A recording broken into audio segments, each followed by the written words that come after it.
Vous êtes bien dans un état critique, saison 1, épisode 2.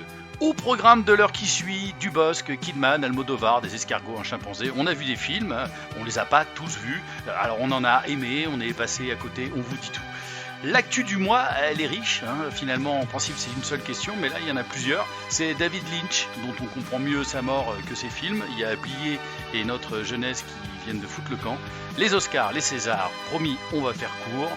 La critique vintage nous a fait revoir un film avec beaucoup de plans séquences. Et en fin d'émission, nos recommandations à voir, entendre ou lire. Avec moi, les trois mousquetaires de la critique, Olivier, Christophe et Florian. Je suis Lilian et on commence tout de suite après la virgule. Avant de commencer, si vous aimez ce podcast, abonnez-vous à Spotify, Deezer, Apple Podcast, PodCloud. Vous nous mettez les 5 étoiles et c'est que de l'amour. Merci déjà de vos retours sur le premier épisode qui nous permettent de nous améliorer. Voilà, on va continuer à faire plein de petits essais au fur et à mesure. Et ça deviendra, je veux dire, on est parti pour remplacer le masque et la plume dans nos rêves. Christophe, bonsoir. Bonsoir, désolé pour ma voix, je suis malade. S'il y a des petites coupures, c'est que je vous épargnerai mes quintes de tout. Mes collaborateurs sont très compatissants et ils vont surtout pas se moquer de moi. Non, puis surtout ce qui est bien, c'est que ça va nous permettre de gagner un tout petit peu plus de temps sur toutes les critiques, parce que dès que tu prends la parole... Olivier, bonsoir. Bonsoir. Alors donc toi c'est différent, il y a plutôt un temps de latence de 22 secondes entre chacune des questions qu'on va te poser. Florian, bonsoir. Bonsoir ou bonjour, en fonction de l'heure à laquelle on écoute ce podcast. Voilà, parce que les auditeurs sont libres finalement. Exactement, mais nous, l'heure à laquelle on l'enregistre, c'est le soir, on est le soir, voilà. 3 février. On va tout d'abord commencer à parler des films qu'on a tous vus en commun, ou qu'on est au moins deux à avoir vus en commun. Évidemment, il n'y en aura pas beaucoup ce mois-ci, mais on va tout de suite commencer par Un ours dans le Jura, la dernière réalisation de Franck Dubosc. Est-ce que, Christophe, tu veux nous faire un petit peu le pitch rapidement du film ? Ok, alors Un ours dans le Jura, c'est l'histoire de Michel et Cathy, un couple qui est usé par la routine, les dettes et le manque de communication. Un jour, il y a Michel qui est sur la route, il évite un ours et il provoque la mort de 2 personnes. 2 morts, mais surtout 2 millions cachés dans un coffre. Et pour garder ce magot, le couple va devoir trouver le moyen de se parler, mais aussi de se taire.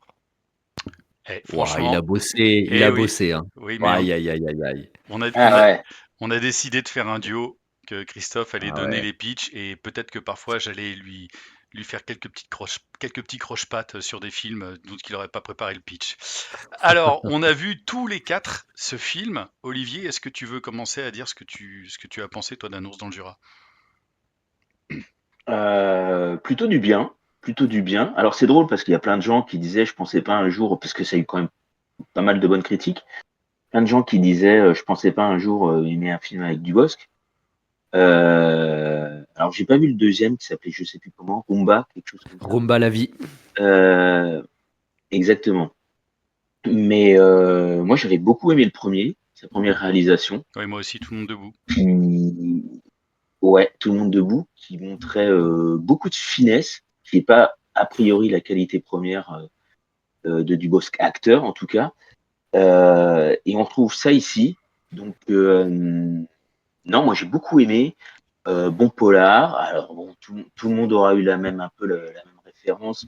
On a un peu l'impression de voir le Fargo français, mais c'est bien parce que c'est vraiment le Fargo français. Donc on passe dans quelque chose de, j'allais dire franchouille, c'est pas très gentil de dire ça, c'est dans le bon sens du terme, mais moi j'ai passé un vrai bon moment, un scénario très bien écrit, le casting est nickel, non voilà, il y a de très bons dialogues et ouais, non, encore une fois, il réussit à faire preuve de subtilité dans sa réalisation. Je commence à me dire que c'est peut-être un très bon réalisateur, qui a un bon avenir là-dedans. Peut-être plus que dans les comédies qui nous assènent 4 fois par an, qui marchent de moins en moins en plus. Florian, de ton côté. Oui. Bah, moi, je suis assez, d'accord avec Olivier, principalement sur la finesse et sur la narration. Alors pareil, Rumba la vie, je l'ai pas vu, mais je pense qu'il a beaucoup souffert du covid parce qu'il est sorti vraiment juste après le covid. Il a eu du mal à exister, je crois, si mes souvenirs sont exacts. Tout le monde debout, Carrément. j'avais trouvé ça très bien, et j'avais déjà remarqué qu'en termes d'écriture, en termes de dialogue, de narration et tout ça, il était très fort pour faire passer, pas toujours dans le dialogue, ce qui est souvent un petit peu ce qui pêche un peu souvent dans les comédies françaises, toujours tout expliquer, mais dans un regard, dans une action et tout ça, il était souvent très percutant. Et là, je trouve que dans ce film, son côté mutique de son personnage sert vraiment ça, et on sent qu'il est empêtré, on sent que c'est un personnage, voilà, qui a du mal à montrer ses émotions. On a envie de le secouer parfois, et puis finalement, bah, il trahit pas son personnage et il va jusqu'au bout avec ça, et il l'adapte d'une certaine manière à l'histoire. Mais je me suis fait la réflexion qu'à certains moments, je me suis dit: «Ouais, il est quand même, il est malin, c'est un très bon réal, je trouve, il est fort et tout ça». Alors, moi, je m'attendais à encore un petit peu plus d'humour noir, la comparaison avec, Fargo, avec le cinéma de genre et tout ça, j'aurais aimé que ce soit un tout petit peu plus poussé, que finalement la fin qui monte un peu pour moi, ça aurait dû être le 2e tiers du film, et que ça s'enfonce encore un petit peu dans la noirceur, et dans le cynisme. Mais ceci dit, je trouve que c'est une très bonne, réalisation, c'est un bel univers évidemment, tous les rôles, tous les comédiens, tous les acteurs sont super, enfin voilà, c'est toujours, c'est des Rolls quoi, Lorca Lamy, elle est super, Poulvord et tout le monde, les second rôles et tout ça sont très bien. Donc ouais, ouais, c'est un bon film, à part cette petite réserve pour moi, mais c'est un très bon film. J'ai à peu près le même sentiment, que vous 2, et surtout moi ce que j'aime dans ce genre de comédie qui fonctionne vraiment très bien, c'est, depuis, je dirais même, un film comme L'Arnaqueur où il y a vraiment aussi un gros travail qui est fait sur les seconds rôles Exactement, qui sont hyper forts. Enfin, je veux dire, le ouais. personnage de Poulvord est super. Rien n'est laissé au hasard dans son histoire, d'amour, qui a été enfin, de son divorce, rien n'est laissé au hasard. À chacune des petites répliques, il y a plein de petites choses que j'ai trouvées vraiment vraiment bien foutues sur les seconds rôles. Non, vraiment, pour moi, ça a été Ouais. un, un vrai plaisir et je vais pas faire plus long là-dessus en passant la parole à Christophe. Eh ben, il va tous nous mettre d'accord parce que je suis à peu près du même avis que vous. Et j'avais aussi beaucoup aimé Tout le monde debout, mais là, je trouve qu'il va encore plus loin parce qu'il sort vraiment de sa zone de confort. Là où dans Tout le monde debout, il jouait un peu son personnage de beauf qui se la pète, mais avec subtilité, et puis il était très touchant dans son film. Là, il est quasiment un contre-emploi du Bosque. Et ouais, l'humour noir, il y a vraiment des vannes qui fonctionnent terriblement. Moi, je me suis vraiment bien marré. Les personnages secondaires, ils ont vraiment le temps d'exister. Même, la petite flic, l'adjointe Ouais. de Poulvord, elle a sa place. Elle a pas beaucoup de temps à l'écran, mais elle a sa place. Elle a vraiment sa personnalité, son histoire. Il y a un vrai côté doux amer parce que c'est tous, des personnages pathétiques mais attachants en même temps. Il y a des fois, tu sais pas si tu dois les aimer ou les détester. Moi, j'ai une réserve, c'est, les antagonistes. Je trouve qu'ils sont un peu caricaturaux et le Ouais, dernier acte du film, ça va ouais. un peu loin pour pas grand-chose. Mais, Bah, c'est hyper généreux et franchement, moi, je me suis marré, c'est une bonne comédie, j'aimerais Ouais, que toutes c'est les comédies soient comme ça. je suis d'accord, très généreux, c'est le mot. ouais, ouais. Mais je suis d'accord sur les méchants, mais on a l'impression qu'on sait pas faire de méchants en comédie, ou alors que tu as l'impression que c'est les producteurs derrière qui disent, «Non, non, mais il faut pas qu'il soit trop méchant» et tout ça. Enfin, on sait pas trop, comment se positionner. On a l'impression qu'on n'y va pas franchement, et pour moi la fin, elle est pas assez forte dans le sens où, finalement, justement, la violence et tout ça qui émane, de ce personnage qui sort un petit peu de nulle part, du «grand méchant» entre guillemets, qui est pas vraiment préparé, bah, ça pour moi, ça manque à ce type d'histoire. Pour moi, il faut que les personnages, un peu les pauvres types, les nobody sur qui il arrive quelque chose d'aussi fou, il faut une souffrance pour qu'ensuite derrière, ça remonte un peu, et pour moi, ça va un peu trop vite, et c'est la petite réserve que je ferais, mais bon, Mais ça, c'est ton petit je côté, crois, inrecuptible, qui ressort. ouais, c'est ça, et puis je pense que Dubosc, il s'en fout complètement de ma réserve, donc il est très heureux comme ça, et tant mieux pour lui. Moi, je Qu'est-ce suis très content que qu'il fasse un film comme ça, c'est chouette, pour l'évolution de sa carrière et tout ça et c'est vrai que c'est un très bon réal, vraiment. Olivier, toi qui es toujours un petit peu au fait des entrées, est-ce que le film a fonctionné? D'ailleurs, je crois qu'il est toujours à l'affiche, hein. Il est à 1,2 million. Il est à 1,2 million. Oui, ce qui est, Bah, c'est fort, hein, quand c'est même, je fort. trouve. Ouais, c'est très bien. Donc, c'est vrai qu'il, quelque part, avec ce film-là, il cimente un petit peu sa place en tant que réalisateur aussi, bon, en tant qu'acteur, bien évidemment, mais Exactement. donc c'est hyper intéressant. On va passer au reste des films qu'on a pu voir. Alors évidemment, malheureusement, Florian et Olivier, vous n'avez pas pu voir ces autres films-là, mais vous allez pouvoir réagir dessus, même si vous les avez pas vus, parce que il y a plein de critiques qui voient pas les films et qui font parfois leurs critiques sur ChatGPT. Christophe, tu veux parler de quoi? On va commencer dans l'ordre. On va faire La chambre d'à côté, le dernier Almodovar. Ouais. Bah vas-y, Donc c'est pitch. le moment où je dois faire le pitch. C'est l'histoire de Martha qui est atteinte d'un cancer en phase terminale et qui décide de mourir dans la dignité en procédant à un suicide assisté. Elle retrouve pendant qu'elle est à l'hôpital Ingrid, c'est une vieille amie qu'elle avait perdue de vue et elle lui demande de venir avec elle dans une maison de campagne qu'elle a louée pour partager ses derniers instants de vie. Eh bah très bien. Donc qu'est-ce que tu en as pensé, toi?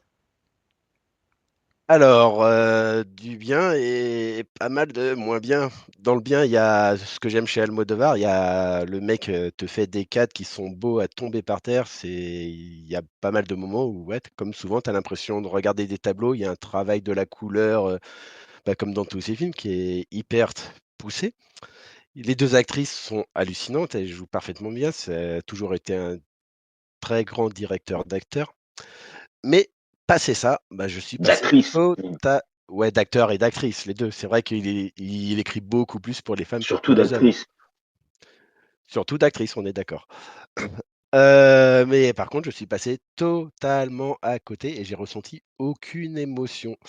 Et pour moi, il y a un gros souci parce que je trouve que le sujet du suicide assisté, il l'effleure à peine et il va aller se perdre dans des flashbacks, des sujets secondaires qui, n'apportent pas grand-chose. Ça alourdit le film pour pas grand-chose et j'aurais vraiment voulu qu'il attaque un peu plus, le sujet réel du film, le suicide assisté, surtout qu'on en parle beaucoup en ce moment. Alors peut-être pas dans son pays, mais c'est vrai que nous, en France, on en parle beaucoup et même, le film a vraiment une ambiance Hitchcockienne, que ce soit dans la musique, dans la façon dont il installe une tension, mais ça installe un faux suspense parce que, dès le début du film, on sait un peu où ça va aller et donc le suspense, tombe à l'eau. Ouais, non, moi, ça a été, Bah, assez il y a pas long. beaucoup de surprises en réalité. Moi, j'ai été plutôt gêné par même par la fin, avec l'arrivée de cette fille et dont on voit très bien qu'il y a un vrai problème, donc on va rien divulgacher, mais c'est quand même très très très étonnant. Et puis je trouve que la première demi-heure, comme tu dis, elle est un peu plombée par des flashbacks hyper explicatifs. Et bon, t'as deux immenses comédiennes qui sont très très bien dirigées, c'est absolument pas le problème. Moi, je me demande si le fait de tourner dans un film qui n'est, enfin, où c'est pas ta langue, puisque il parle pas anglais même, Almodovar, est-ce que, C'est le premier film d'Almodovar, tourné aux États-Unis en anglais. oui, oui, tout à fait. Et donc, je sais pas dans quelle mesure voilà. Et le seul problème aussi, le deuxième peut-être problème pour moi qui m'a empêché de vraiment de me mettre vraiment dedans, c'est quand même dans un milieu tellement huppé de reporters de guerre new-yorkais, d'écrivaines, d'autrices new-yorkaises. Tout ça, c'est très opulent. Donc je sais pas, il m'a manqué. J'ai regardé ça comme un tableau, enfin une belle. Tu vois, si tu, comme tu imagines de voir des belles photos chez Yellow Corner, tu dis ah c'est beau, j'ai eu vraiment du mal moi à me jeter véritablement dedans. Voilà. Est-ce que même si vous ne l'avez pas vu, Olivier, Florian, est-ce que c'est un film qui vous donne aussi envie de rattraper? Parce que Olivier, toi, tu es un grand fan d'Almodovar. Moi, je suis un très très grand fan vraiment énorme fan d'Almodovar. Et j'étais très curieux, et je le verrai évidemment plus tard, j'étais très curieux de le voir. Et en même temps, j'avais un peu peur de ce passage, effectivement, avec des actrices américaines. C'est pas la même chose que des actrices espagnoles. Euh, voilà, son passage, et vous me rassurez pas, son passage aux États-Unis me fait un peu peur, j'avoue. Florian, toi, t'es Almodovar fan ou pas du tout?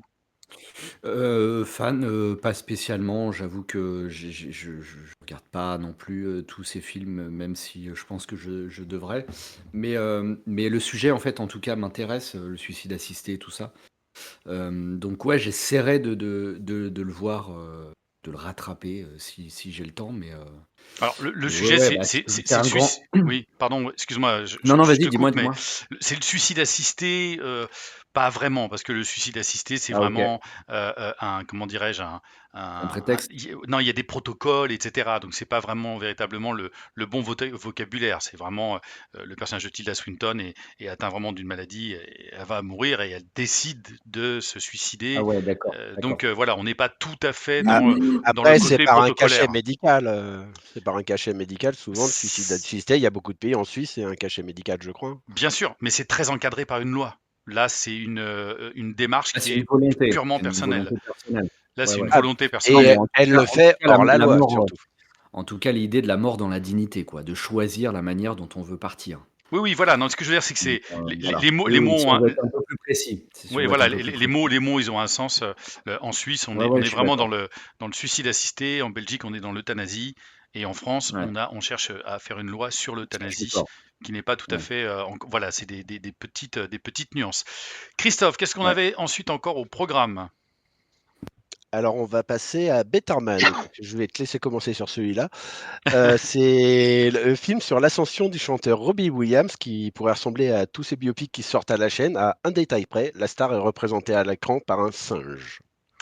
Et représenté à l'écran par un singe parce que lui-même, Robbie Williams, dit qu'il se voit comme ça. Moi, je vais faire assez court et puis je pense que peut-être Olivier aussi pourra réagir là-dessus quelque part parce que ça va parler d'un de ses films préférés. Ouais. Better Man, c'est Rocketman en moins bien parce que Elton John, c'est mieux. Et je trouve que bah, clairement, en fait, Robbie Williams, c'est quoi, 4-5 grands hits peut-être. Elton John, c'est des dizaines et des dizaines de hits. Ouais, plus que ça. Oui, mais enfin bon, enfin, en tout cas, dans le film, quand tu le verras, Olivier, il y a pas 12 hits de Robbie Williams. Let Me Entertain You, She's the One. Tu vois, enfin, tu vas avoir ça. Et tu sens que le réalisateur étire au maximum pour pouvoir placer ses chansons au bon moment. Et c'est vrai que si Rocketman n'avait pas été réalisé quelques années auparavant avec le succès et le chef-d'œuvre que peut être ce film, on aurait trouvé Better Man absolument extraordinaire. Alors c'est vrai que sur la prouesse technique, pour moi, de ce chimpanzé à la place de Robbie Williams, il y a vraiment quelque chose de très fort. Mais déjà, c'est difficile parce que c'est un véritable sombre connard. Et quand à la dernière fin du film, enfin la dernière phrase du film, c'est "je vous emmerde", je me suis dit, Tain, c'est dommage parce que il y a un moment, j'ai envie de m'accrocher un tout petit peu à toi. Et puis alors qu'il y a des choses qui semblent se résoudre, sur la dernière phrase, il te dit, en fait, non, je résous rien du tout quelque part. Et d'un coup, là où je pouvais avoir un moment une espèce de petite implication émotionnelle, je vais dire, sur la fin, sur la dernière phrase même, le film me fait bon, en fait, écoute, d'accord, très bien, sans plus. Après, c'est très très bien réalisé. Il y a des grands moments de danse. Il y a des vraies trouvailles. Techniquement, c'est magnifique. Mais encore une fois, je pense que le film correspond à la carrière de Robbie Williams et la carrière d'Elton John. Eh ben, c'est la différence que vous avez entre ces deux artistes, c'est la différence qu'il y a entre les deux films, à mon avis. À toi, Christophe. Alors, je suis totalement d'accord avec toi. Et quand tu parles, il n'y a pas beaucoup de chansons de Robbie Williams. C'est pire que ça, c'est que ça va chercher des chansons ailleurs. Il y a des chansons qui sont pas de lui. Ouais, ouais, Et c'est quand même assez fou. Il doit y avoir 5 chansons de lui dans le film. Et sachant qu'il y a même une chanson de son groupe quand il était c'est exact. en boys band là. Ouais. Et ouais, de ce côté-là, ça pâtit vraiment. Ouais, son répertoire n'est pas suffisant. Par contre, les passages musicaux, il y a certains moments, c'est de la vraie comédie musicale et il y a des moments qui sont assez bluffants avec de la vraie mise en scène. Il y a des changements de lieu et de temps sans coupure d'image. Les raccords sont magnifiques. Ouais. lui, en tant que singe, bon, c'est ceux qui ont fait La planète des singes. Il y a même des moments où ton cerveau il déconnecte, c'est plus un singe qui parle, c'est un personnage. Mais par contre, je trouve que les fonds verts sont souvent assez dégueulasses et ça gâche un peu les scènes de comédie musicale qui sont pourtant très très bien réalisées. Les Après, le grandes côté scènes, du sein, ouais, ouais. ouais, je vois la scène dont tu veux Ouais, parler. ouais, Après, ouais. Non, non, on mais va éviter d'en parler. on va éviter d'en parler, ouais. Et après, le choix du singe, justement, ça permet au film d'aller dans des côtés fantaisistes et oniriques assez fous, où s'il n'avait pas été en singe, ça aurait été totalement débile de montrer ton Robbie Williams qui chante dans des lieux comme ça, en faisant des gestes comme ça, mais le fait qu'il soit en singe, ça amène un décalage qui fait que les passages de comédie musicale fonctionnent très bien. Il y a vraiment, comme on disait, le côté Rocketman où ça dépeint les facettes sombres du personnage et comme tu dis, le côté je vous emmerde à la fin, c'est un peu voilà, je me suis un peu vidé devant vous, mais j'en ai rien à péter, je suis un sale con et je vous emmerde quoi, c'est un peu ballot. Après, voilà, je m'attendais vraiment à ce que ce soit un truc assez lambda, que ce soit un peu mégalomane, je me la pète, et finalement, pas tant que ça, et j'ai plutôt passé un bon moment, mais comparé à Rocketman, qui est un petit Voilà. bijou, bah ouais, c'est clair, c'est en dessous, quoi. Florian, Olivier, un mot à dire sur ce film que vous allez peut-être voir, parce qu'il est toujours bien évidemment à Mmh. l'affiche. Bah, du coup, vous m'avez un petit peu enlevé l'envie d'aller le d'aller le voir. Heu, Non, ne serait-ce que pour les passages musicaux, franchement, ça en jette. Et les passages ouais, musicaux, c'est après des vraies scènes de cinéma.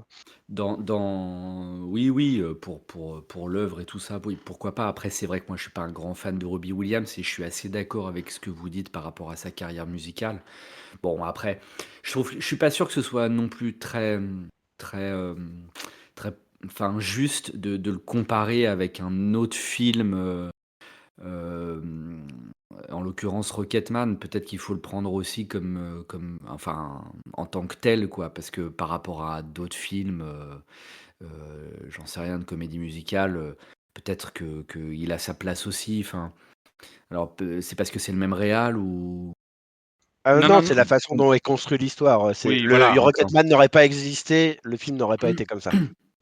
Oui, oui, bien Ah sûr, bon? parce que D'accord. c'est une façon bah, peut-être que Olivier, tu peux De dire par rapport narration? oui, Olivier, tu peux peut-être dire par rapport à Rocketman, parce que je sais que c'est un de tes films préférés aussi. Je crois que la comparaison, Florian, elle est due au fait que, je pense, moi, de ce que j'ai vu des bandes annonces, ça ressemble à Rocketman, ça ressemble pas à Bohemian Rhapsody, par exemple. Oui, oui, oui, Le j'entends. côté biopic par en comédie musicale, moi, je l'ai jamais vu que dans Rocketman. Ouais. Euh, Moi, ce qui me fait très peur, je sais pas si j'irai le voir au cinéma, je regarderai ça quand ça passera à la télé. En fait, il y a pas mal de choses qui me gênent.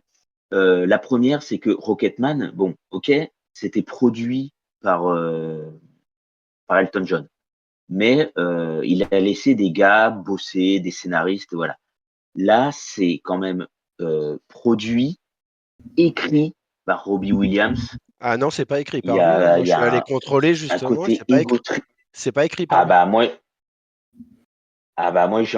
moi j'ai entendu dire qu'il avait participé au scénario. Donc il y a quand Il même est un côté producteur. ego trip. Et puis là, en interview, alors il dit ouais, il est producteur. Moi, j'ai vu qu'il avait bossé sur le scénar aussi. Mais et le fait qu'il soit en singe, alors il dit que c'est aussi parce qu'il se voyait comme ça. Moi, je l'ai vu en interview il y a pas longtemps où il dit aussi qu'il supporte pas de se voir. Mais mec, tu prends un acteur à ce moment-là. Pourquoi il comptait jouer son propre rôle? Enfin, moi, j'ai un peu l'impression qu'il y a un côté ego trip qui me gêne un peu. Enfin, encore une fois, je l'ai pas vu, donc bon, voilà, je reviendrai peut-être sur ce que je suis en train de dire là. C'est ce qui me faisait peur avant de le voir. Ça, ça me fait pas envie, en fait. Et, et, et, et là aussi où je trouve qu'il y a un côté égo, euh, c'est que les biopics, alors même si j'ai trouvé le film à gerber, mais voilà, la carrière de Queen, enfin de Freddie Mercury, effectivement d'Elton John, j'en sais rien, de Red Charles.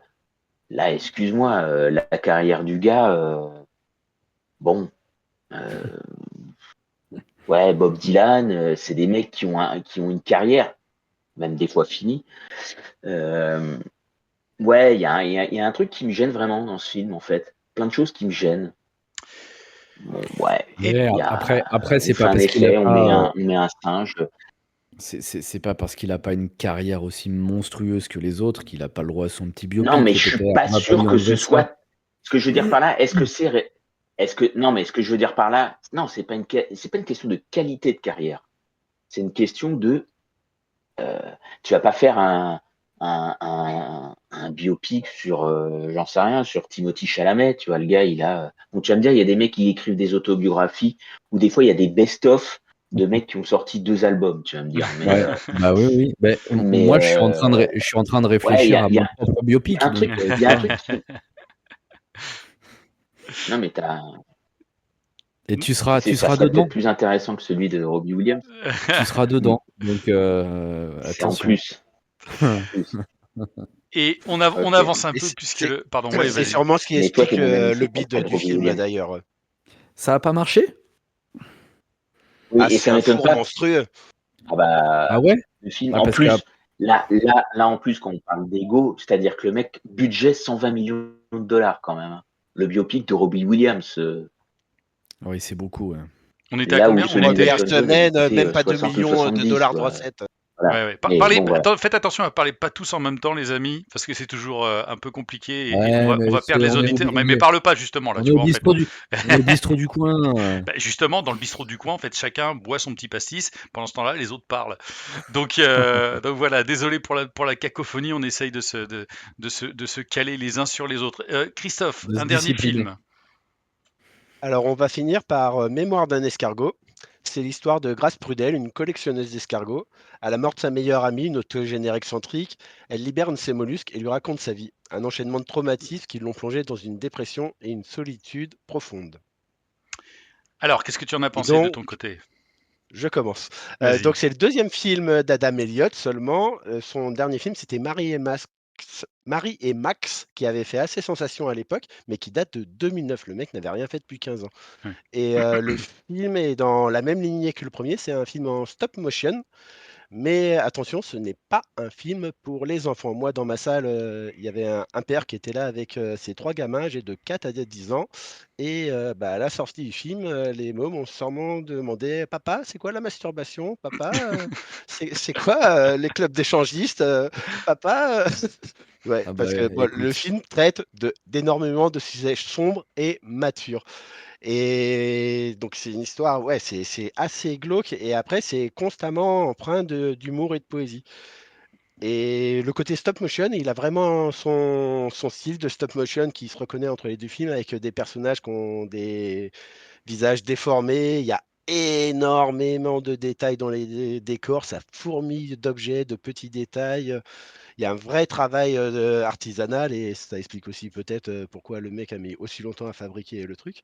Le premier film était en noir et blanc, là on est en couleur, mais on reste sur des tons pastels et avec très peu de couleurs flashy. Ça intensifie un peu le côté mélancolique et nostalgique du film parce que le film est un peu intemporel. L'histoire pourrait se passer un peu n'importe quand. Et il y a des personnages complètement marquants qui sont déjantés, marginaux, avec une mention spéciale justement pour la grand-mère, parce que donc vu qu'elle raconte son histoire, on voit la rencontre et la façon dont cette grand-mère bah, a essayé de sortir cette petite fille de la galère, parce qu'elle vit vraiment que de la merde dans toute sa vie. Et la grand-mère est géniale, elle est bourrée d'humour et elle apporte l'espoir au salvateur dont avait besoin le film.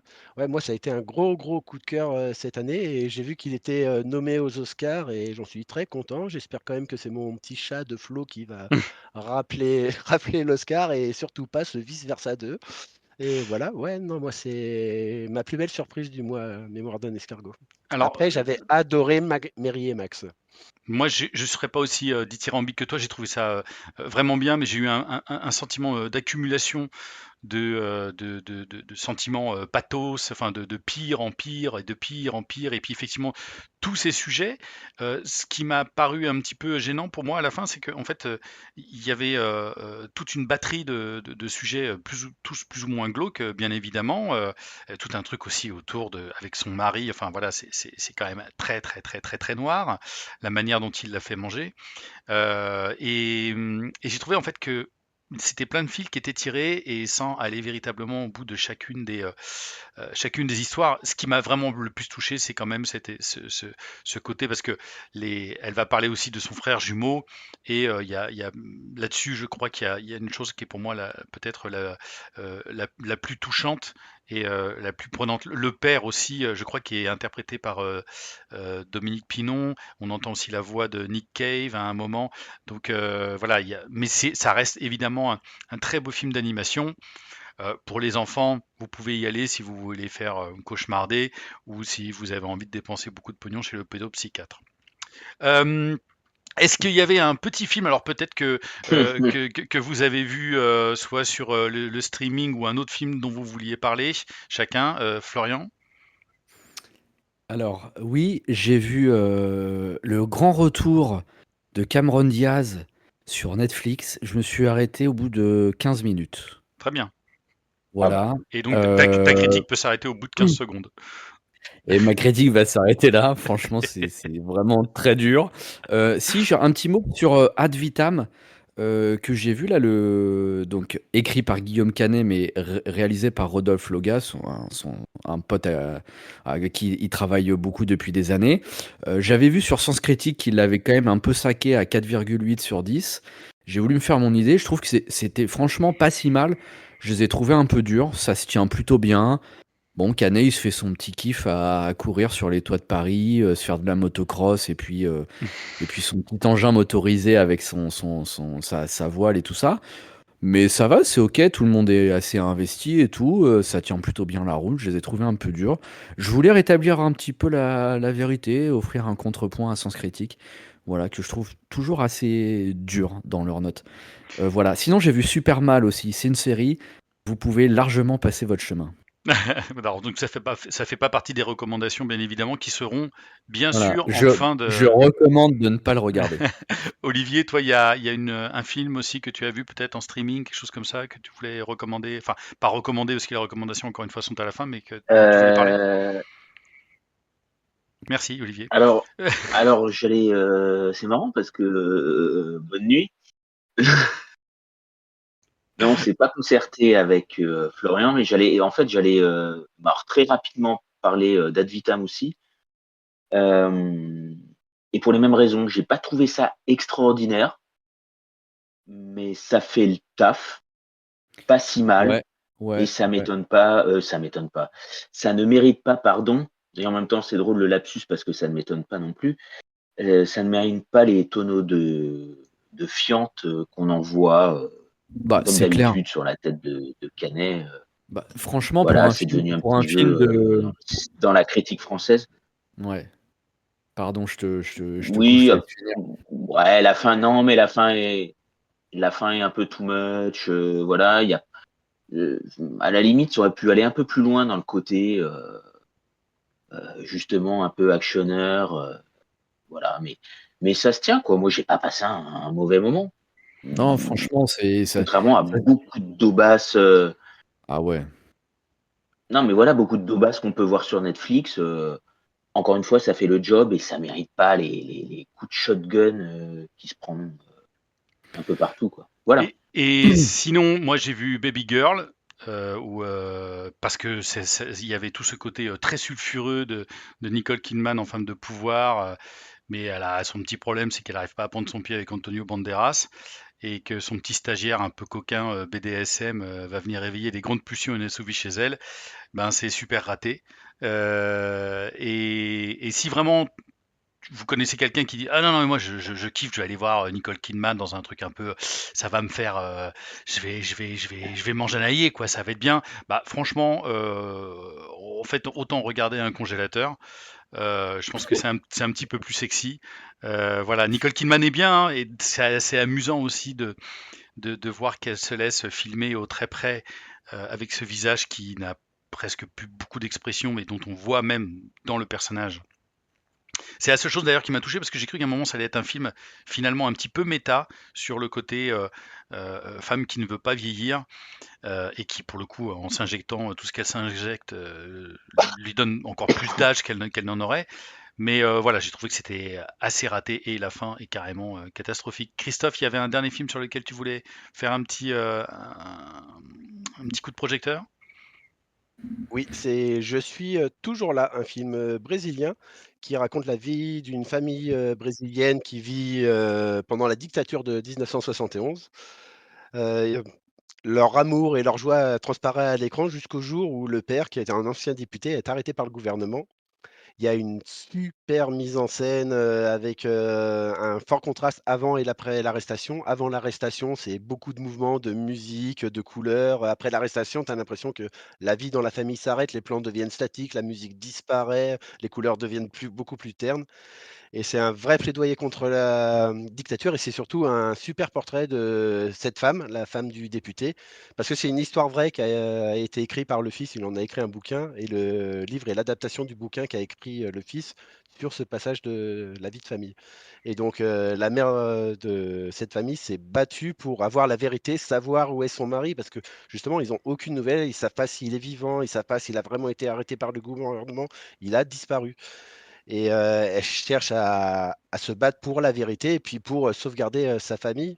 Et elle est portée à l'écran par Fernanda Torres, qui est éblouissante et qui est nommée aux Oscars justement pour le film.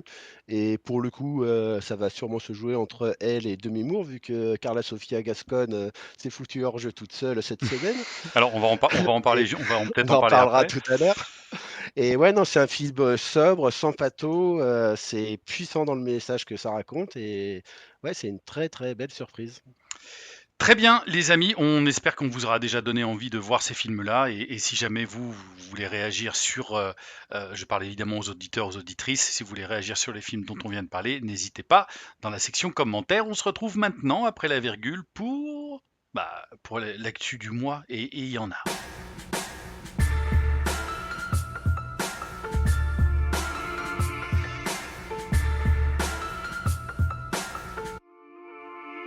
L'actu du mois, eh ben, il y a plein d'actu du mois. On va commencer par les deux géants de réalisateurs qui nous ont quittés durant le mois de janvier. D'un côté, David Lynch, de l'autre, Bertrand Blier. Alors, on a l'impression que c'est pas tout à fait le même univers, mais visiblement, Blier aimait beaucoup Lynch aussi. Et il y a quand même, on peut peut-être trouver des points communs entre les deux. Voilà, ce sont deux immenses réalisateurs qui ont évidemment marqué le cinéma chacun de leur côté. Moi, j'avoue quand même que là où tout fout le camp pour moi, c'est quand même Blier parce que c'est, je trouve, un des meilleurs réalisateurs, un des meilleurs scénaristes qu'on ait eu, de dialoguistes. Je vais pas faire évidemment étalage de tous les films que j'adore de Bertrand Blier, mais est-ce que vous vouliez, par exemple, Christophe, est-ce que tu as un film de Lynch que tu ressors plus, et un ou des films de Blier? Alors, concernant Lynch, plus que un de ses films, même s'il y en a plusieurs que j'ai vraiment aimé, j'ai pas tout aimé Lynch. Il y a des fois, tu passes totalement à côté. C'est le gars, tu adores ne pas comprendre ses films. Et moi, l'œuvre qui est la plus marquante pour moi de Lynch, c'est sa série Twin Peaks, qui a été la première série à me rendre accro des séries. Ça a été une des premières séries où il fallait pas rater un épisode parce que chaque épisode se suivait. Il y avait le côté polar, il y avait un côté humour décalé, il y avait un côté fantastique, il y avait déjà son obsession pour le surréalisme, son obsession pour ce putain de rideau qui est dans quasiment tous ses films, qu'il y a sûrement une raison. Et ouais, non, Twin Peaks, je pense, j'ai 4 ou 5 séries que j'ai déjà revues et Twin Peaks, je l'ai vu 3 fois. Twin Peaks, c'est ma série doudou de quand j'avais 20 ans. Et Blier? Alors, Blier, je suis désolé, mais j'ai jamais été un grand amateur de ces films. Alors, il y a quelques-uns de ces films que je me souviens avoir vus, Tenue de soirée, Trop belle pour toi, Buffet froid, mais il y a tellement longtemps que j'aurais même du mal à te faire des résumés de ces films. En fait, ouais, Bah, c'est c'est le peut-être moment faudrait où que je rattrape ça. voilà, Voilà, exactement, c'est le moment peut-être ou que je rattrape jamais. ça maintenant, parce que je tomberais sûrement j'étais sûrement trop jeune à l'époque où j'ai vu ces films et j'ai pas pris le temps plus tard de les revoir. Mais pour le coup, ouais, j'ai pas vraiment d'œuvre marquante qui m'est restée en tête de lui. J'en suis fortement désolé. En tout cas, tu peux par exemple aussi, si tu ne l'as pas vu, voir Calmos. qui est pour moi un chef-d'œuvre assez incroyable et il est vrai quand on le regarde aussi avec l'œil d'aujourd'hui, avec tout ce qui s'est passé, le MeToo et compagnie. Voilà, c'est vraiment une autre époque. Faut avoir les valseuses, bien sûr, évidemment. Et j'entendais l'autre jour, j'ai vu sur un reportage rapidement une nana sur BFM et qui avait un côté un petit peu, alors qui n'était pas sur le point de cancel Blier, mais qui voulait qu'on mette un avertissement sur les valseuses en disant c'est un film qui fait la promotion presque qui a un petit peu la culture du viol, etc. Je me suis dit, bon, si on commence à mettre si on se retrouve à devoir mettre des avertissements sur chaque truc, il va falloir en mettre sur les fleurs du mal, hein, parce que Baudelaire se droguait, sur Edgar Poe aussi, parce que lui aussi se droguait, sur Oscar Wilde. Enfin, sinon, ça risque d'être assez compliqué, mais ça pourrait faire l'objet d'une autre question d'actu. Olivier, au lieu de tousser, qu'est-ce que tu retiens toi de Lynch et de Blier? Alors Lynch, c'est drôle parce que moi j'ai connu Lynch à travers ce qu'il a peut-être fait de plus de mainstream dans sa carrière, c'est-à-dire Dune. Euh, ouais, j'avais 10 ans et demi, 11 ans quand je suis allé le voir avec mes parents au cinéma. Euh, et c'est après que j'ai découvert, je sais plus dans quel ordre, mais j'ai peut-être vu Elephant Man aussi à la télé. Euh, et après, effectivement, Twin Peaks, quand c'est passé sur la 5e, je crois, si je dis pas de bêtises. Et j'adorais et je suis parti dans sa filmographie et c'est vrai que là, je suis parti dans des choses un peu plus abscons et, euh, et j'ai eu l'impression de découvrir un nouveau réalisateur en découvrant ce qu'on connaît plus de Lynch finalement. Moi, j'étais plutôt fan, ouais, j'étais plutôt client. Et oui, effectivement, bah, comme beaucoup de monde, hein, je faisais un peu partie de ceux qui sortaient de la salle de cinéma en se disant, putain, j'ai rien compris, mais j'adore. Je sais pas, je peux pas expliquer pourquoi j'adore, parce que j'ai rien compris, mais j'adore. Ouais, ouais, non, c'était un immense réalisateur, Et pour Blier? d'un réalisateur. Pour Blier, je- j'ai j'ai pas grandi avec Blier. Quand c'est pas un, j'ai connu un peu plus tard, quand j'ai été jeune adulte. Alors, je reconnais le talent du gars. Tu parlais de Calmos. J'adore ce film. Euh, je reconnais le talent d'un film par son interprétation, par son écriture, par ses dialogues, d'un film comme Les Valseuses, mais je suis pas un fan absolu non plus. 5 secondes, je rebondis sur ce que tu as dit. Alors, je suis pas pour les avertissements en début de film et tout. On peut de nous-mêmes recontextualiser, hein, on n'est pas des idiots. Après, comparer, de dire machin, il se droguait, oui, mais machin, il poussait pas à se droguer. C'est vrai que quand on regarde les valseuses, c'est un peu plus gênant avec notre regard d'aujourd'hui. Après, effectivement, c'est notre époque, on va pas commencer à refaire l'histoire. Ce qui me gênerait, c'est qu'un mec fasse les valseuses aujourd'hui. Mais voilà, c'est un grand réalisateur, mais c'est vrai que c'est pas ma culture cinématographique, même de cette époque-là. À l'époque, j'étais plus sur Belmondo, De Broca ou Rapno, quoi. Voilà. Florian, toi, t'étais même pas né, donc, Ouais, voilà. qu'est-ce que tu retiens de Lynch et de Eh ben, Blier? ça va être simple. Moi, Lynch, j'ai l'impression que je suis pas assez intelligent pour apprécier son cinéma.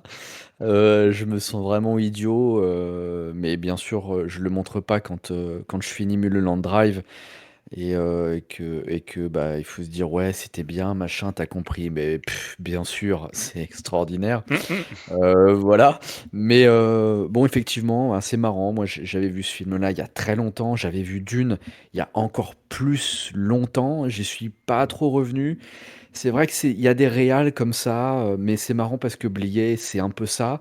C'est tout le monde dit que c'est formidable, et moi j'entends que c'est formidable, et je me dis: «Ouah, à un moment, il faudra quand même que je retourne à tout ça», parce qu'effectivement, comme dit Olivier, le fait de grandir avec des cultures et des réals particuliers, c'est vrai que moi j'ai plus été culture américaine, comédie américaine, Jim Carrey, tout ça. Bon, bref, ça a toujours été plus ma came.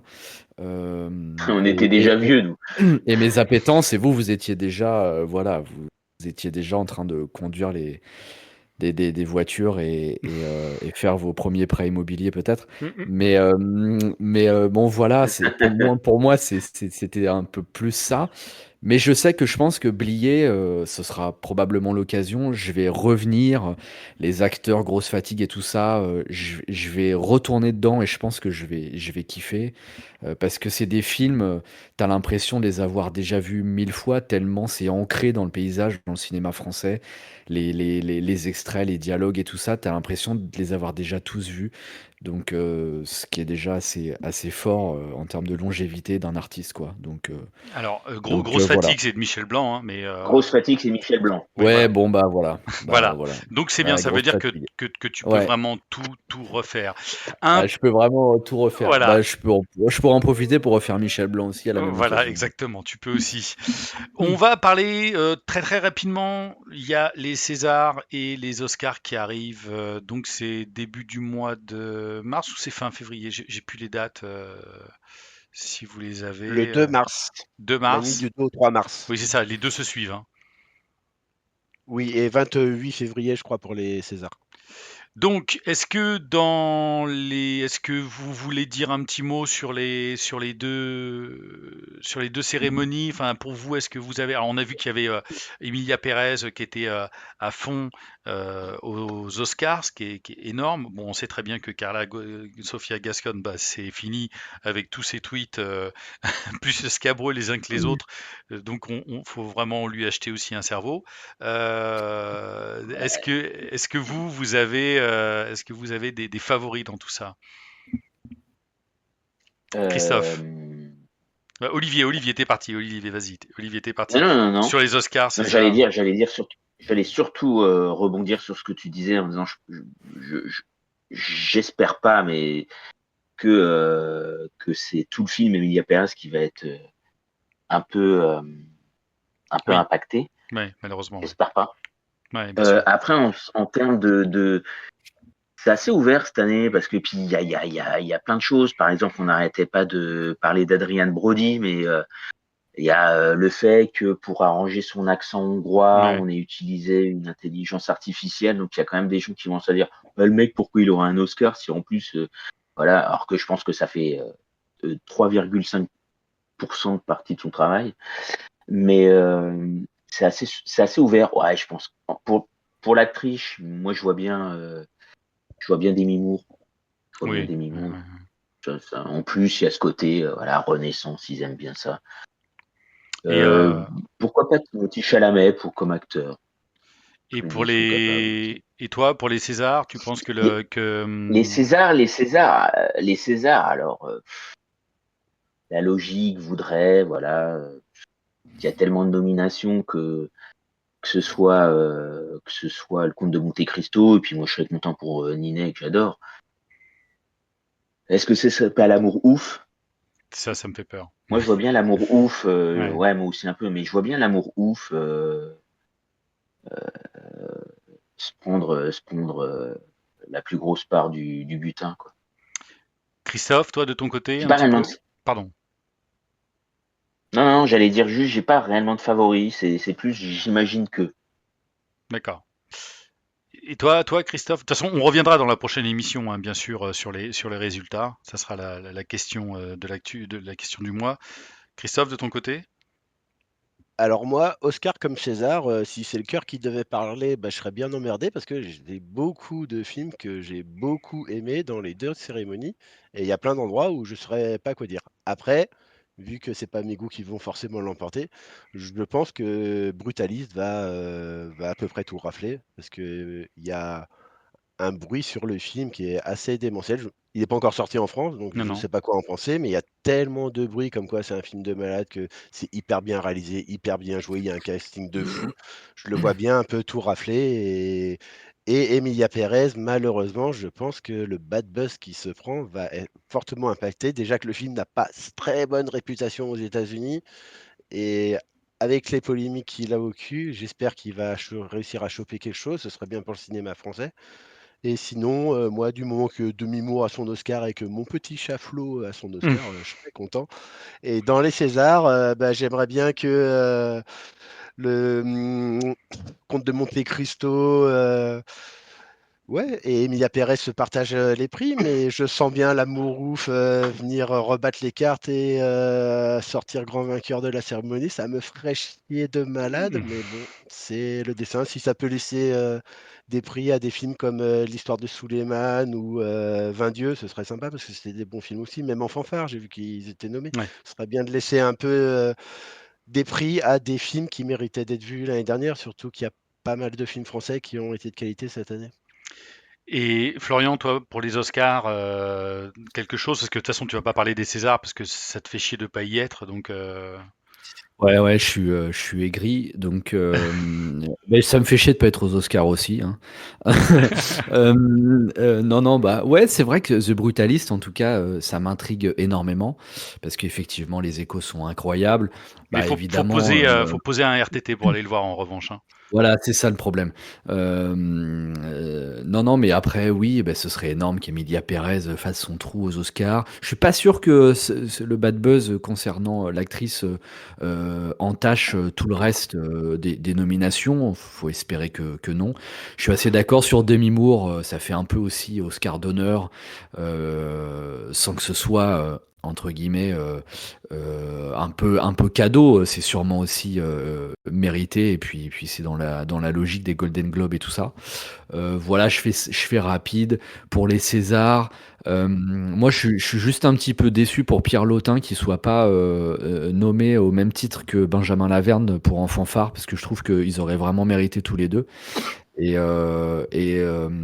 pour ce genre de film, quand t'en nommes un, autant nommer les deux, parce que pour moi, c'est un vrai duo. Et Benjamin Laverne est super, mais dans Enfant Phare, c'est pas non plus la perf peut-être la plus dingue de sa carrière. Et en tout cas, Pierre Lotin, Lotin il est aurait vraiment nommé, mérité. il est nommé en révélation masculine, Ah Lotin. bon? Alors, une révélation, c'est un peu vieux pour être une révélation, parce qu'il a quand même fait Ah quelques films, ouais, mais il d'accord, est ok. nommé en Ok. révélation. Ah bah je l'attendrais vraiment en meilleur acteur. C'est pour ça que j'ai pas trop fait gaffe. Bon bah dans ce cas c'est super. Je pense que Pierre Ninet, il y a vraiment moyen qu'il chope avec le Comte de Monte Cristo. Je les vois bien rafler un peu le truc. Voilà, bon, on verra, on débriefera Bien sûr. le mois prochain. Et tu vois, je trouve que ce qui est vachement bien par rapport au fait que Pierre Lotin soit révélation à son âge, ça te laisse encore de l'espoir. Ouais, ça me laisse encore de l'espoir. Faut pas falloir que je chôme trop quand même non plus là. Allez, on se retrouve tout de Ouais. suite après la virgule pour parler du film vintage qu'on a vu.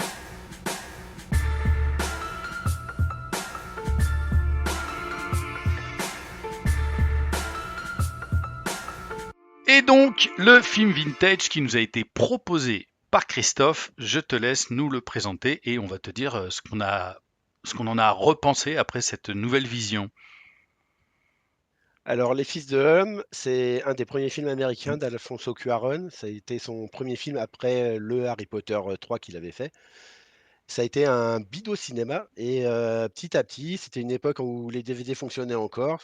Il a eu une super carrière en DVD et en VOD et il s'est fait un petit statut de film culte qui est pour moi totalement justifié parce que je considère que c'est un chef-d'œuvre.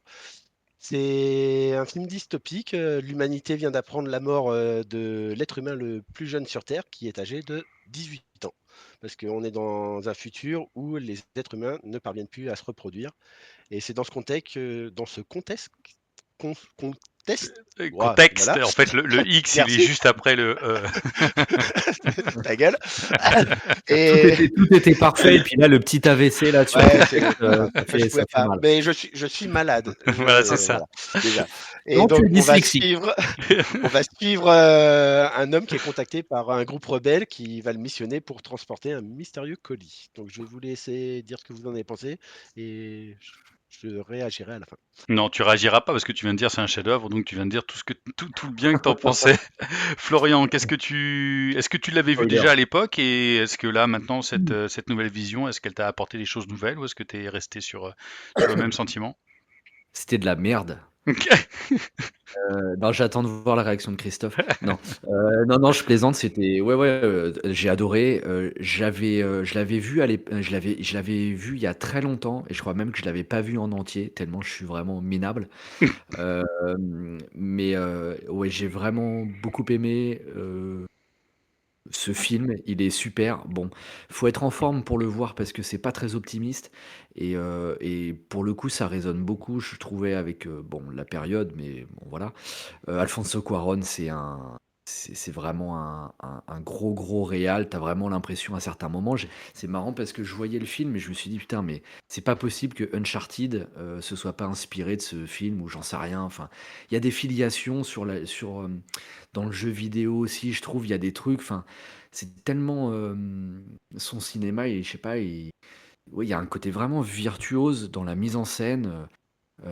C'est très, très fort, quoi. Il y a vraiment des séquences de tension, c'est incroyable. Tu es avec les personnages et ça avance et tu avances avec eux, c'est fou, voilà, non, c'est un très grand film.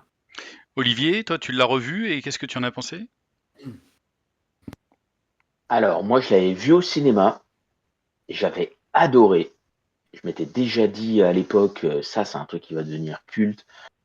Bon, déjà, c'était un vrai film de cinéma, parce qu'effectivement, en termes de mise en scène, il y a des moments qui sont mais masterclass, le fameux plan dans la voiture, enfin, il y a des trucs dingos. Je l'avais revu pas très longtemps après, peut-être quand c'était passé sur Canal ou quelque chose comme ça. J'avais toujours autant aimé. Et là, c'est vrai que ça faisait très très longtemps que je l'avais pas vu et j'avais un peu peur qu'il ait vieilli. Et non seulement ça n'a pas vieilli, je trouve même qu'il a repris du poil de la bête, le film, euh, aujourd'hui. Et, et tout y est impeccable. Je trouve que c'est 5 étoiles, que ce soit le casting. Clive Owen est énorme. Euh, Il y a encore aujourd'hui des effets de mise en scène, des tas de choses incroyables. Ce film, je trouve même la thématique, enfin l'écriture. euh, on est dans un futur, ça pourrait presque être une sorte de polar actuel, de polar social, Ouais. euh, incroyable. J'avais adoré et encore une fois, je m'étais dit, ça aura peut-être pris un. Souvent, les films que j'ai adorés comme ça, qui m'ont mis une claque sur le moment, souvent, ça vous arrive peut-être aussi avec le recul, on se dit, ah ouais, tiens, c'est marrant que j'ai autant pris une claque à l'époque et je me suis repris une petite claquousse. Grand film, grand film. Ouais, ouais, je dirais pas plus que vous. Ma seule petite réserve, parce que bon, au-delà du fait d'être submergé par l'urgence de l'action, la brutalité du monde, le côté un petit peu actuel aussi, là, sur le côté où tu parques des migrants exécutés, le tas Complètement, policier qui complètement. contrôle tout, donc il y a vraiment quelque chose de très actuel. J'ai j'ai juste trouvé que c'est marrant, alors c'est peut-être à cette lecture aujourd'hui, maintenant, que le discours va pas au-delà du constat. Et c'est marrant parce qu'en revoyant ce film, j'ai repensé à V pour Vendetta au 1984. Et j'ai trouvé que c'était des films qui développaient davantage de critiques, enfin plus de critiques structurées autour des régimes autoritaires. Alors c'est pas tout à fait, bien sûr, le sujet du film, parce que je trouve que le film, en fait, il se contente peut-être juste d'une espèce d'un gros pessimisme vachement viscéral, et il n'y a pas d'analyse. Enfin, alors peut-être c'est mon appétence aujourd'hui de vouloir déconstruire un petit peu ce genre de choses, d'autorité, d'essayer de comprendre. Mais c'est tout. À côté de ça, le film est évidemment, il est complètement marquant. Il est exécuté avec brio. Clive Owen, il est magnifique. Voilà, c'est un. Et puis il y a une vraie angoisse quand même tout le long du film. Tu dis, faut être un peu armé pour le voir. Christophe, tu as Mm, exactement 6 secondes pour dire ce que tu en penses. Alors, moi, je trouve qu'il y a vraiment un côté un peu documentaire avec tous ces longs plans séquences qui sont tous maîtrisés de façon parfaite, caméra à l'épaule. Et le personnage de Clive Owen, c'est pas un héros. Il subit un peu les faits. Un peu comme Tom Cruise dans La Guerre des Mondes de Spielberg. Les faits sont là, Mmh. il les subit et il essaye de faire au mieux pour passer au travers. Il y a Michael Caine qui m'a fait mourir de rire. Et je voulais juste vous inviter à aller sur YouTube voir, il en a parlé, Olivier. Il y a le making of du plan séquence en voiture parce que, le réalisateur, voulait absolument pas faire ça sur fond vert, donc ils l'ont tourné en extérieur en temps réel. Ils ont fabriqué une fausse voiture avec un pilote couché à l'avant, un pilote couché à l'arrière, un habitat complètement ouvert avec une caméra qui était sur rail qui tournait à 360°, les acteurs qui se penchaient au fur et à mesure que la caméra passait au-dessus d'eux. Quand tu vois la façon dont était tournée la scène, c'est encore plus hallucinant. Le plan séquence de la fin est peut-être plus impressionnant visuellement, mais techniquement, le plan séquence de la voiture, c'est une œuvre d'art. Oui, ça me fait penser aussi à ce plan séquence qu'il y avait dans cette série avec Jim Carrey que Michel Gondry avait réalisé, où il y a un Ah plan oui, oui. séquence à un moment qui est absolument gigantesque, où le monde, tout bouge autour, enfin c'est extraordinaire. La série c'est Killing, si je dis pas de bêtises, Ouais. et Ouais. ça aussi c'est vraiment des grandes choses. En tout cas, si vous l'avez pas vu, si vous voulez le revoir, Les Fils de l'Homme, c'est vraiment un film qui fait l'unanimité. Et on se retrouve pour la dernière séquence. C'était la dernière séquence, juste après ce petit jingle.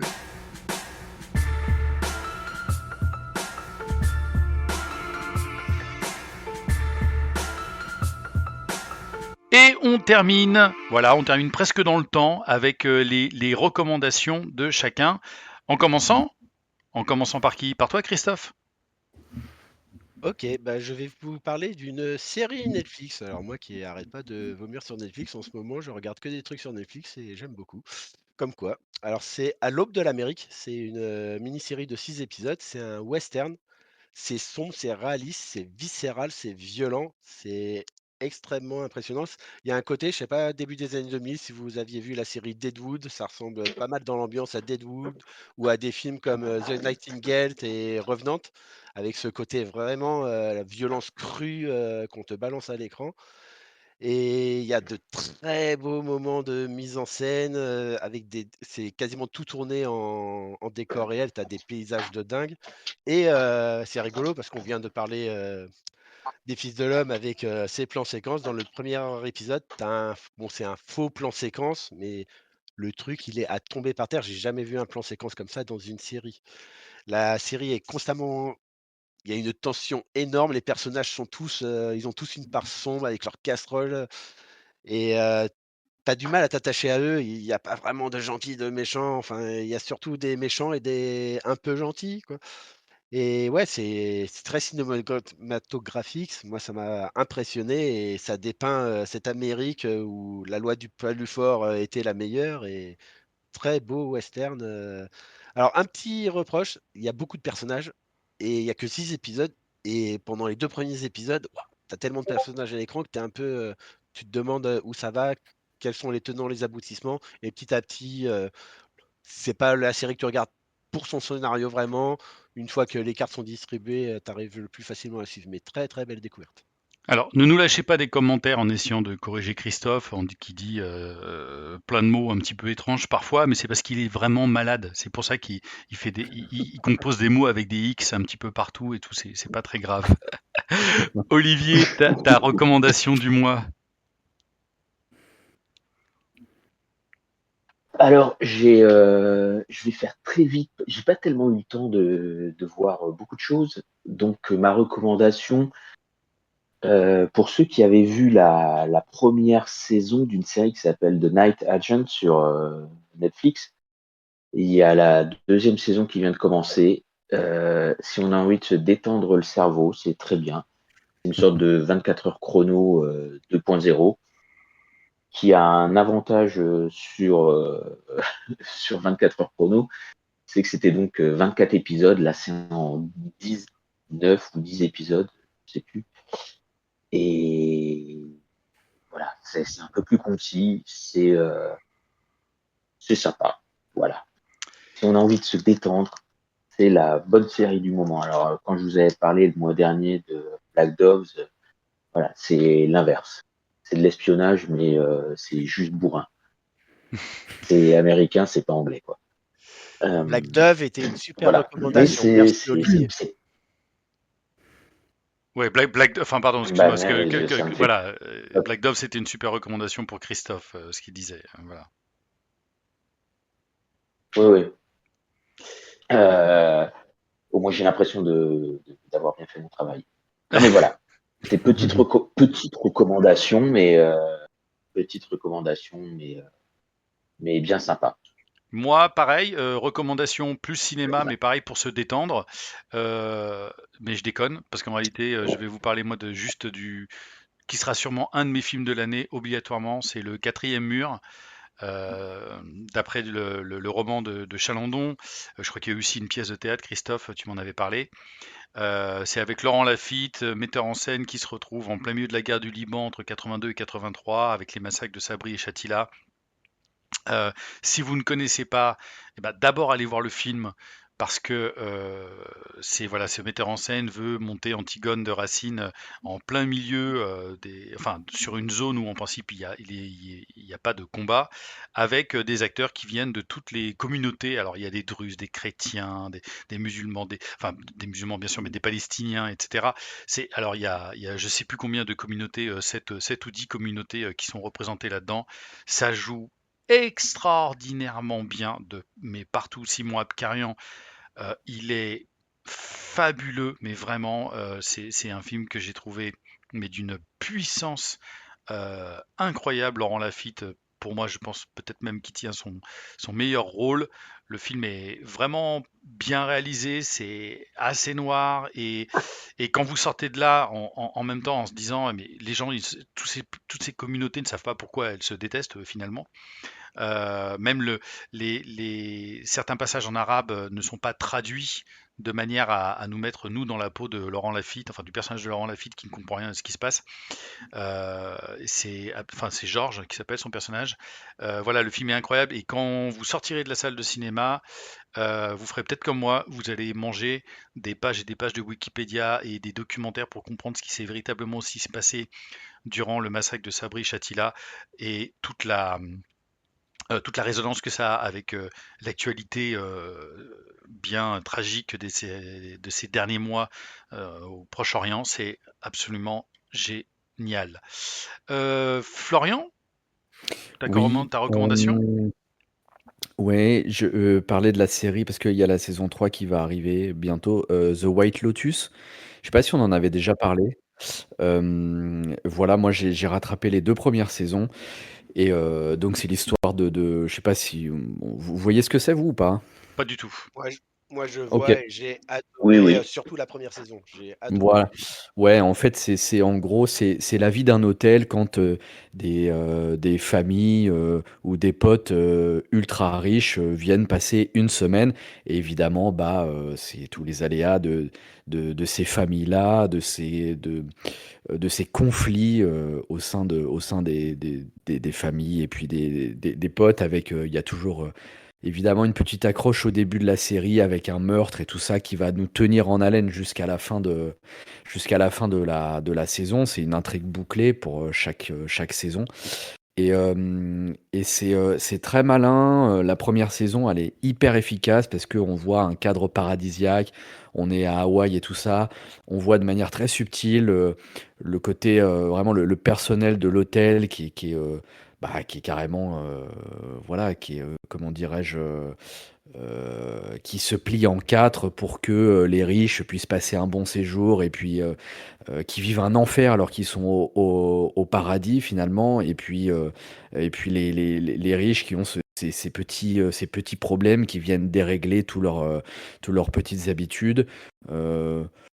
Voilà, c'est assez, ça monte bien en puissance après, c'est assez grinçant, c'est très efficace, ça joue très très bien.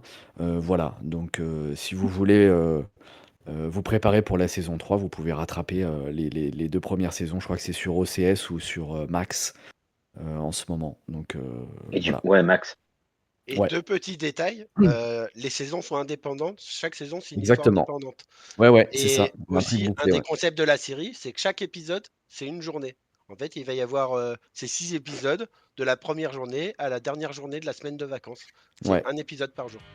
Eh bien, c'est parfait. Merci Florian, merci Olivier, merci Chris. On finit dans un état critique. On se retrouve le mois prochain pour un nouvel épisode. Et d'ici là, on vous souhaite de vous faire de bonnes toiles. Ciao tout le monde!